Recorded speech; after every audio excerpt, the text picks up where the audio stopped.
Good afternoon, everyone. I'm Bharti Arasa. Welcome you all for the one more Facebook live session today. Today we have Dr. Chandana Vemuri, one of the famous surgical oncologists in Guntur, and she has over 5 years of experience in the field of surgical oncology. She completed her MBBS from Siddhartha Medical College, Vijayawada, and she completed her MS from Andhra Medical College, Visakhapatnam, and she also completed her MCH from Tata Memorial Hospital, Mumbai. And today we have Chandana ma'am to discuss about breast cancer screening. We welcome you, ma'am, on behalf of AOI Guntur. Thank you, Aksha, for the introduction. Thank you. And ma'am, can I ask you a few questions? And first and foremost, what is cancer screening? Okay. Screening is actually performing a test or examination on an asymptomatic individual, that is a person who is not diagnosed with any of the disease. It can be considered a secondary prevention method in case of cancer. Like primary prevention is prevention of the cancer before the disease comes. Usually we give HPV vaccines for cervical cancer prevention. This is a primary prevention. Whereas screening can be considered as a secondary prevention of cancer. The cancer has already started, but we are diagnosing it before it becomes symptomatic, giving improved survival for the patient. To consider for screening for any cancer, certain criteria needs to be met. First of all, that cancer should be a significant disease, and there should be appropriate tests available for screening for that cancer. For example, in breast cancer, we have mammogram, which is the gold standard, and for cervical cancer, we have pap smear. So what are the benefits of cancer screening? So first of all, when a person gets screened for cancer, if he gets a negative report from the screening test, so he gets a reassurance, his anxiety is completely relieved. If at all the test gets positive, then he is diagnosed with the disease early, improving the overall survival for the patient. And when the disease is diagnosed early, even the treatment will be less radical. Cancer is known for its radical treatment.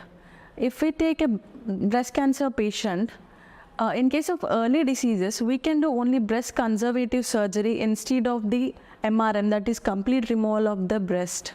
And we can avoid complete axillary lymph node dissection in early cases by doing only axillary sampling or sentinel lymph node biopsy. We can avoid radiotherapy in early cases, and in very early cases, we can avoid chemotherapy also. But there are some problems also associated with performing screening tests. There can be false positive results in a screening test. For example, we get a CT scan for screening for lung cancer, and we see some small nodules, might be insignificant, but around 1 centimeter nodule will be a diagnostic dilemma for us. So it will need a further testing with PET CT scan or invasive testing with biopsies, which are invasive, so there is associated complication risk with pneumothorax, which is dreaded. Sometimes there can be false negative reports also, which will result in false reassurance to the patient and delaying diagnosis also. Ma'am, do you routinely do the screening tests? So in Western developed countries, there are well-organized screening programs available for breast cancer, cervical cancer. Whereas in India, we don't have any programmed screening available. Whereas in India, we don't have any program screening programs available. It is just opportunistic screening. So patients who are aware of the health situation, they come with the request for screening, and we do it regularly here. Sometimes some individuals come and ask us to do a single test which will identify any disease, any cancer present in their body.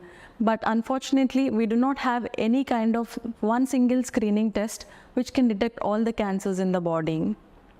So there are well-defined recommendations for each of the cases, whether it needs to be screened or not. So whenever a person comes to us for screening, so we identify the risk category of the patient, of the person, not patient, of the person because is not diagnosed with cancer.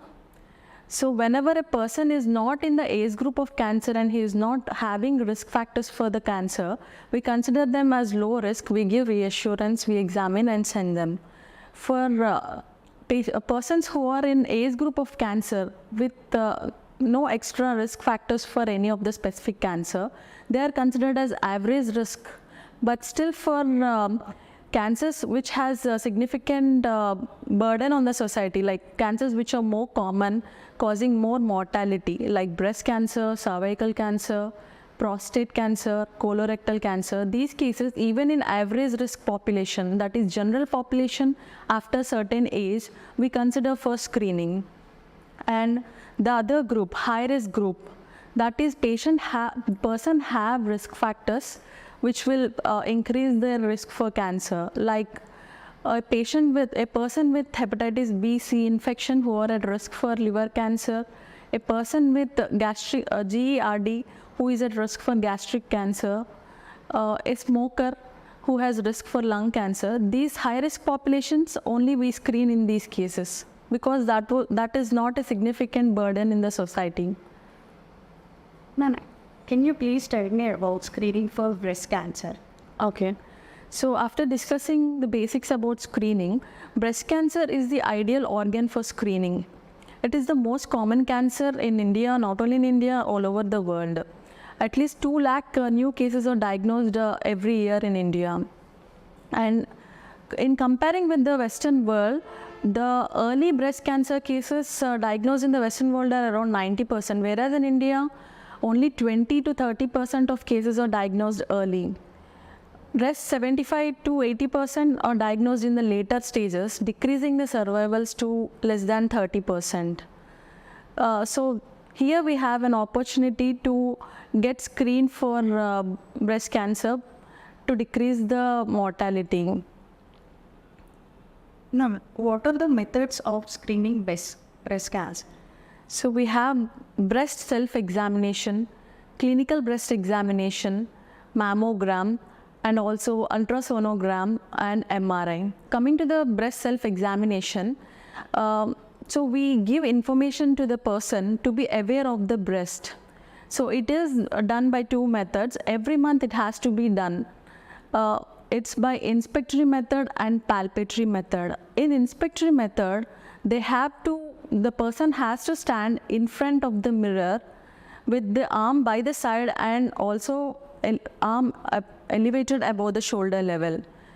So we have to examine the breast for any abnormality, asymmetry in the breast. We have to see if there is any deviation in the nipple, if there is any discharge from the nipple, if there is any swelling visible in the breast or in the axilla, if there is any discoloration, redness, or if there is any ulceration. We have to notice, we advise the person to notice for any of these changes in front of the mirror. Once the inspectory method is done, palpatory method is also to be done. The palpatory method can be done in standing position or in the lying down position. Usually people palpate with the index and thumb. They try to catch the breast in their hand. That is not the right method. So it has to be palpated with the tip of their hand, flat of their hand, against the chest wall. It can be done in vertical movements or sideways or in a circular movement for the entire breast. And also the axilla has to be examined then.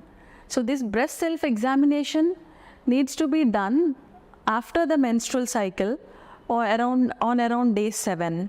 In case of postmenopausal women or in pregnant women, so they have to keep this habit of examining their breast every month on one particular day which they fix. Breast self-examination, actually as per the studies done, it does not change the overall survivals of the patients who are diagnosed with cancer. But still, we encourage for breast self-examination so that the persons are aware of their anatomy. Then, clinical breast examination. The clinical breast examination is done by a healthcare professional like doctors or also trained healthcare workers. So this is more effective when compared to breast self-examination because it is done by trained personnel. less than 1 centimeter up to 0.5 centimeter size is also identified by the clinicians. So we advise for clinical breast examination starting from the age of 20 years. For 20 to 40-year-old females, we advise for clinical breast examination once in 3 years. For people more than 40 years of age, we advise for yearly clinical breast examination. In some high-risk cases, we advise for 6-monthly clinical breast examination. Coming to mammogram, mammogram is the gold standard for breast cancer screening. So the principle is the breast is compressed between plates, and X-ray is taken from sideways or above downwards, craniocaudal view and mediolateral oblique view. So in the mammogram, we see the density of the breast. We see for any newer densities, any abnormal calcifications. We have a grading system for mammogram. Based on the grading, we will decide whether to follow up the patient or to consider for biopsy and further evaluation. Mammogram can be done along with ultrasound, which is called sonomammogram, which is more sensitive and specific. Mammogram, this is the conventional mammogram which I have mentioned. There is also DBT, digital breast tomosynthesis.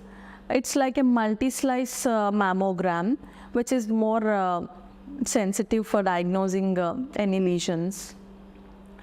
As per guidelines, we recommend mammogram once in a year after 45 years of age up to 75 years of age for diagnosing breast cancer.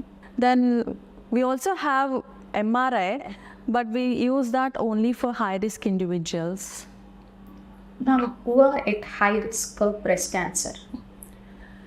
So we have discussed till now about average risk individuals, that is only aged more than around 40 years of age without any significant risk factors.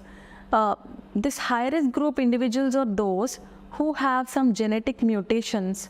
It's called a BRCA gene, BRCA gene positivity. The persons who have this BRCA gene positivity are at risk of developing breast cancer, ovarian cancer. Breast cancer, the penetrance, like if the person has a BRCA gene, there is at least up to 80% chance that the person may get breast cancer. The other high-risk populations or other syndromes like Lee-Fromeny syndrome, Cowden syndrome, and persons with family history. More than 2 first-degree relatives of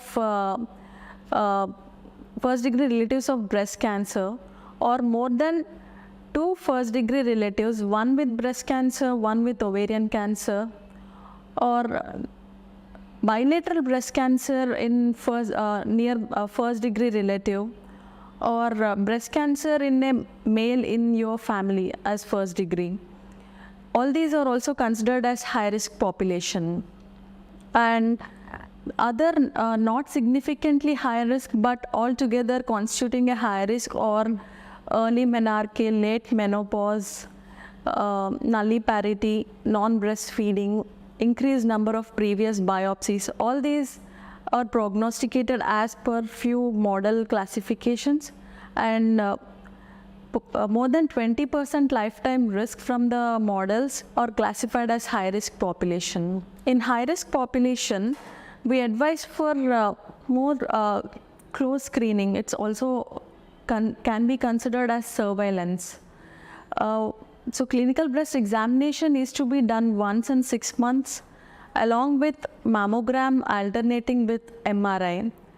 So once there is any suspicion, we consider for biopsy. In high-risk cases, there are other options of prophylactic surgeries or chemo prevention with tamoxifen hormonal therapy also, just to mention. Ma'am, the mammogram radiation causes cancer. Is it safe?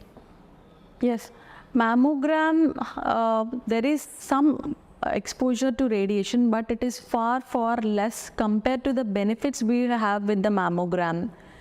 As per the proven studies, mammogram will prevent 1,000 deaths when 1 lakh people are screened with the mammogram. There is a possibility that 10 out of 1 lakh population might attain the cancer because of mammogram radiation exposure. The radiation exposure with the mammogram is almost equal to a plain chest X-ray, which is far less compared to the CT scans. Ma'am, what is your advice for awareness of breast cancer? Okay. After all the discussion, it is very important for everyone to be self-aware, to be aware of their breast, aware of their anatomy, aware of the possibility of breast cancer in everyone. Follow healthy lifestyle, take preventive measures, and be prompt, be open, come for screening to be healthy you. Thank you so much, ma'am, for your valuable information. Thank you. Thank you all for watching this video. Please like and subscribe to our channel. Thank you.